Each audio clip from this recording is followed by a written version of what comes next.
Bom dia, meus amigos orquidófilos, tudo bem? Estou aqui no meu orquidário e vou falar sobre 3 assuntos diferentes que foram solicitados no meu canal do YouTube, tá bom? Então a primeira coisa que eu vou falar para vocês é sobre identificação de plantas. Muitos colecionadores novatos começam a colecionar orquídeas, ganham ou compram ou trocam, sem a preocupação da identificação. É muito importante que você identifique a sua planta. Se você não souber o nome dela, pelo menos que você coloque a origem dela. Ah, eu comprei do orquidário tal, eu ganhei de fulano de tal, e a data. Para que daqui a um tempo, essa planta você vá passar ela para frente, dividi-la ou coisa parecida, você tenha uma noção básica de onde que ela veio e você possa passar uma informação segura para a pessoa que vai adquirir aquela planta. Porque as orquídeas, elas são um banco genético. Às vezes você tem uma planta rara na sua coleção, às vezes você tem uma planta que precisa ser reproduzida, porque na natureza ela está em vias de extinção. E às vezes é uma planta que alguém almeja, então, e você nem sabe disso. Então é muito importante que você saiba a origem da sua planta. Quando você comprar orquídeas, tome muito cuidado com os impulsos de desejo. Ah, eu quero essa planta, eu quero aquela planta. Procure sempre dar prioridade para plantas com identificação, com fitossanitário adequado, plantas sem manchas pretas, plantas sem pragas, ok? O maior erro mesmo é você adquirir plantas sem identificação, porque você sempre vai ter dúvida. À medida que você vai amadurecendo como orquidófilo, você vai sentindo a necessidade da identificação das suas plantas, tá? Então, o que acontece?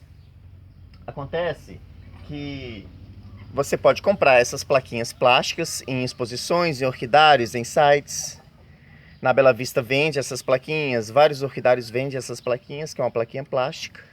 Na frente você escreve o nome da sua planta e atrás você coloca a data e local. Aproveitando essa plantinha aqui e essa outra aqui, que eu acabei de fazer o replante, essas duas plantas, elas estavam amarradas num pedaço de madeira chamado camará, que é um amigo do Espírito Santo vendia para nós. Só que é um tipo de madeira que ela dá tantos resultados positivos como negativos. Ela tanto pode prejudicar a planta porque desenvolve um fungo nessa madeira, como ela pode dar bons resultados e esse fungo não aparecer. Então eu comprei bastante dessa madeira e tive uma experiência mais negativa do que positiva. Então, aquelas duas plantas do vasinho estavam na madeira camará, né? Desde 2011. Ou seja, tem 5 anos, vai fazer 5 anos agora, em outubro de 2016, que elas estão ali e não floresceram. Uma é Cattleya varneri com Cattleya tigrina, um híbrido natural, é cruzamento meu, e a outra é Cattleya forbes com Cattleya lodgesi. Sendo que síndrimes da mesma época de cruzamento que eu fiz, que eu já tirei do vidro, já floresceram há 2 anos atrás. Desculpa. Então, a madeira ela não deu um bom resultado. Vocês podem perceber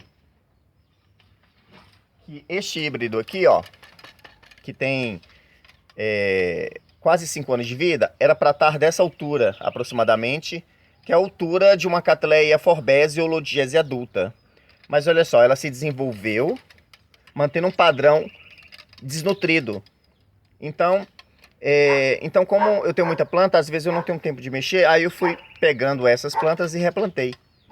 Daqui a um ano, essas plantas com certeza já vão florescer, porque elas já são adultas, só que não se desenvolveram bem por causa da madeira.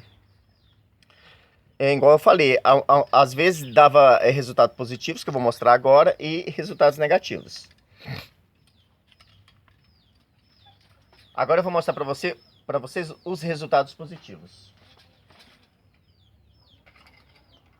Esta encíclia é um filhote meu também. Tá vendo? Desenvolveu muito bem. Vocês podem perceber pelo tamanho do primeiro pseudobulbo, que era uma planta bem pequena e foi soltando esses novos pseudobulbos. e a planta já está acompanhando um crescimento saudável. Inclusive, essa planta está com um miolinho aqui, ó, que é uma floração. Eu vou saber que planta é essa, porque veio muitos dos meus cruzamentos e eu não consegui identificar todos, não tinha plaquinha suficiente. Agora só esperando florescer. Mas um detalhe muito mega super importante é que eu fiz uma buchinha de xaxim na base da planta para que acumule água e a planta se desenvolvesse bem. É madeira, gente. Toco não segura água, não retém umidade. Eu não tenho tempo de molhar todos os dias. Igual eu sempre falo nos meus vídeos, eu molho 2 vezes por semana na primavera, verão, 1 vez por semana no outono e de 15 em 15 dias no inverno. Porque faz um certo frio, a água demora a evaporar. Mas vocês podem perceber que a planta está saudável. Desenvolveu bem graças a essa bucha de xaxim que segura a água para mim. Você pode usar esfagno também para fazer isso. Vou mostrar outra plantinha.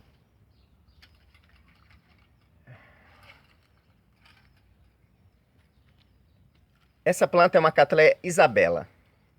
É um híbrido natural de Cattleya forbese com intermédia.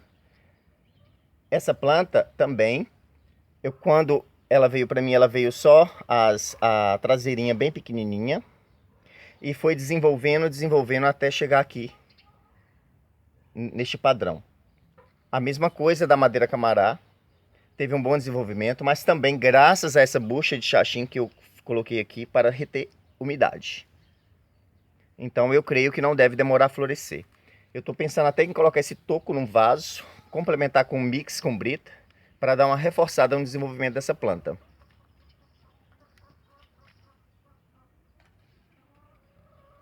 Então vocês entenderam, né? Quando você cultivar uma planta em casca de madeira em pau, você deve fazer uma bucha tanto de esfagro ou de xaxim para que retenha água e a planta tenha tempo de absorver a água e os nutrientes de uma possível adubação e tal. Outra coisa, aproveitando. Muitas pessoas estavam perguntando assim, Francisco, como que eu faço para usar o osmocote em plantas em tocos? Alguns já até falaram as sugestões. Então você vai fazer uma trouxinha de sombrite ou com meia fina. Você faz uma trouxinha, entendeu? Eu aconselho misturar um pouquinho de carvão picado, o carvão do mix, ou até mesmo um mix, que é a casca de pinos e o carvão, com as bolinhas de osmocote. Faz a trouxinha, amarra e amarra aqui em cima. À medida que você for molhando, vai liberando os nutrientes. Entenderam? Por que eu tô falando de você usar um pouco de mix no meio? Porque para as bolinhas não colarem, as bolinhas ficarem esparsas e na hora que a água passar, haver uma boa filtragem, uma boa drenagem. Mais uma coisa.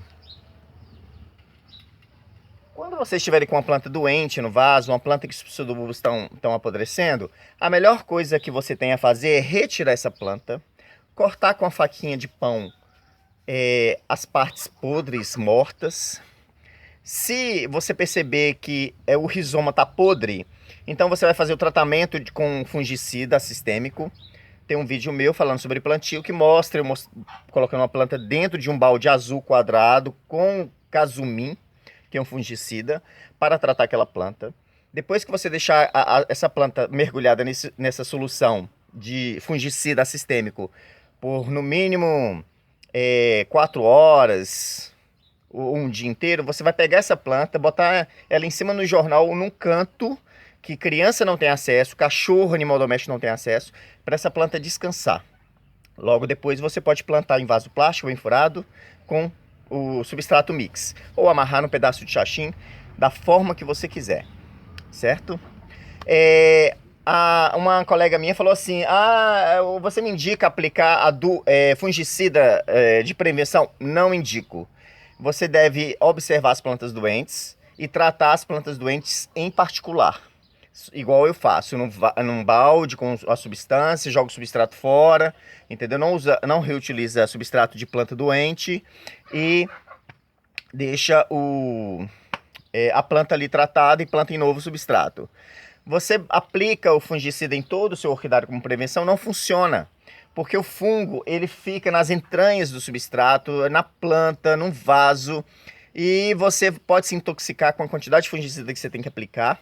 e você não vai matar todos os fungos, e você vai matar, você não vai matar todos os fungos nocivos, mas também vai matar vários fungos benéficos para as orquídeas, inclusive o microrhiza. Então, prestem atenção, muito cuidado ao mexer com fungicida. Por isso que eu falo, não apliquem fungicida com a bomba de dispersão.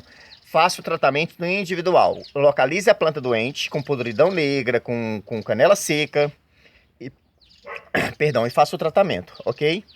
Fungicida, aplicação sols de contato, que é o caso do cúmulus, né? Ou até mesmo esses assistêmicos em casos de contaminação, como aquele de ferrugem que ataca os catacetos e ataca outras orquídeas de folhas tenras como celógenes, né, estenópias, etc. Fora disso, não use. Beleza? Bem, aí eu vou finalizar aqui sobre o cultivo de micro-orquídeas, tá bom? Do meu irmão Reginaldo de Vasconcelos. Micro-orquídea precisa de muita umidade, então eu cultivo as minhas em pedacinhos de xaxim com um pouquinho de esfagno, né, num lugar bem sombreado. O meu irmão cultiva em vasinhos plásticos com esfagno, fica sempre úmido. Olha a saúde, tá até pingando água dessa plantinha. Gente, é muito maravilhosa essa micro-orquídea. Parece uma Natális, eu não tenho certeza do que se trata. Aqui outro vasinho da mesma. Tá vendo que fofura? Então, vocês podem plantar em vasinhos plásticos com esfagno ou xaxim, sempre tendo ao cuidado da umidade.